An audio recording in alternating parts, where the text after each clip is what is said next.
Joe Biden knew all along. He knew precisely what was going to happen when the US left Afghanistan in a dying hurry. As a matter of fact, he did not just know, but was counting on Afghanistan to spiral down the road of violence, chaos, and violent extremism. Joe Biden has propelled the rise of the Taliban. He's the man who has facilitated the entry of the organization into Kabul. For his own petty geopolitical ambitions, Joe Biden has chosen to sacrifice a country of 31.5 million people at the altar of hatred for Russia. The end goal for the Biden administration remains stirring up trouble in Russia's backyard, that is Central Asia. The strengthening of the Taliban and the violent extremist organization having an entire country under its thumb will lead to a rise in Islamist radicalism across Asia, more so in the volatile Russian borders, which are already embroiled with insurgencies.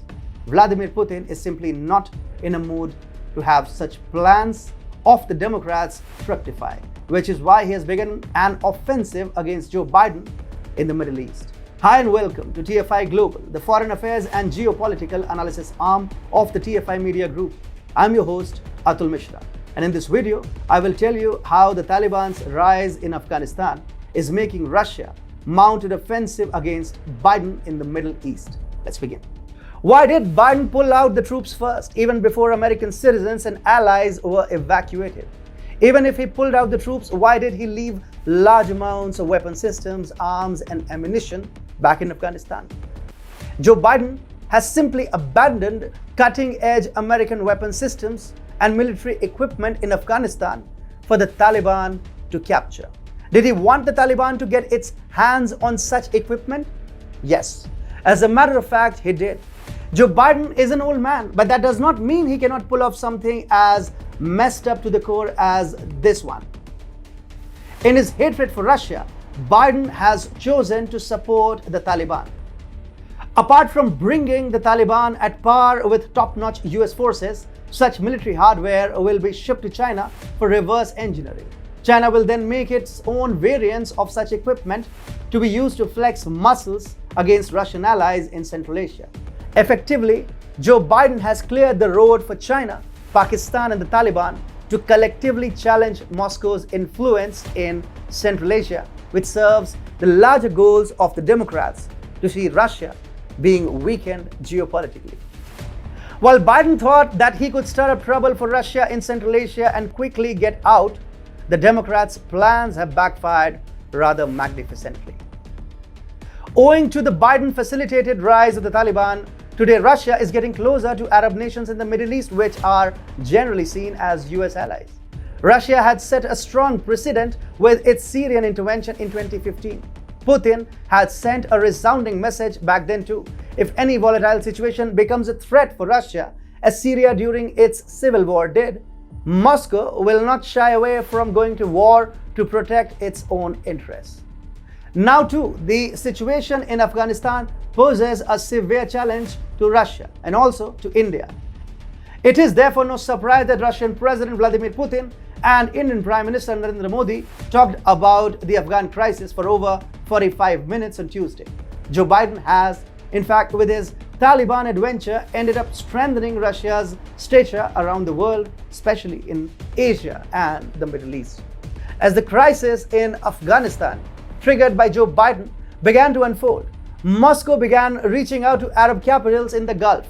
On Monday, for instance, Saudi Arabia and Russia signed an agreement to develop joint military cooperation between the two countries. In Moscow, Saudi Arabia's Deputy Defense Minister, Prince Khalid bin Salman said, "We discussed our common endeavor to preserve stability and security in the region and reviewed shared challenges facing our countries." The Saudi Defense Minister earlier met with his Russian counterpart, Sergei Shoigu, to explore ways to strengthen the military and defense cooperation between the two countries. Also on Monday, Russian Deputy Defense Minister Alexander Fomin said during talks with his UAE counterpart, Al-Jabeiri Mubarak Saeed, that Russia is ready to arrange the production of armaments and military hardware on the territory of the United Arab Emirates. Fomin said, "We, Russia, are ready not only to supply equipment and armaments, but also share technologies and arrange local production on the territory of your country." As it turns out, Monday seems to have been the chosen day for Russia's Middle East push. King Abdullah II of Jordan met Russian President Vladimir Putin on Monday. They discussed the situation in Syria and Afghanistan, according to Russian media reports. The Russian leader and King of Jordan examined military hardware during a walk after the meeting. According to news agency TASS, the Russian president explained that these weapons are both supplied to the Russian army and exported. In his words, direct contacts with colleagues from the armed forces of foreign countries help build up trust. Putin therefore subtly indicated that Jordan and Russia should grow stronger military and personal-to-personal ties. Meanwhile, according to the Jerusalem Post, the Russian ambassador in Tehran said that Russia and Iran are negotiating on weapons, and that after the lifting of the UN arms embargo against Iran, Tehran and Moscow are holding talks on a wide range of weapons. While Biden had thought that the Taliban and an Afghanistan ruled by it could be weaponized against Russia, Vladimir Putin has turned the tables on the Democrats and is pursuing enhanced relations with a variety of countries with even greater momentum. Joe Biden's devious plans have backfired completely. It seems every move which this disaster of a president makes ends up humiliating him.